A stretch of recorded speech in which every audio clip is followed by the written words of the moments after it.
जर तुम्ही health insurance घेतलेला नसेल तर तुम्ही अनपेक्षितपणे कर्ज घेण्याचा मार्ग स्वीकारलेला आहे. नमस्कार, मी वैभव माळोदे, फायनान्शियल ॲडवायझर. ह्या व्हिडिओमध्ये मी खूप छान माहिती घेऊन आलेलो आहे तुमच्यासाठी. अचानक लागणारा मेडिकल खर्च. एक दिवस ॲडमिट असेल हॉस्पिटलमध्ये तर पूर्ण 1 महिन्याची तुमची कमाई जाऊ शकते. आणि जर 5-7 दिवस ॲडमिट असेल तर पूर्ण वर्षाची कमाई. छोटीशी जर बिमारी असेल तर 20-25 हजाराचा खर्च कुठेच गेला नाही.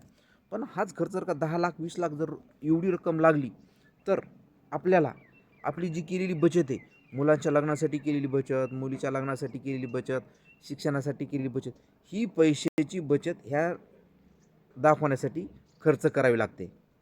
ठीक आहे. दुसरी गोष्ट, पैसा उभा करायचा आहे. पैसा नाही आहे, दवाखान्याला तर पैसा लागणारच आहे.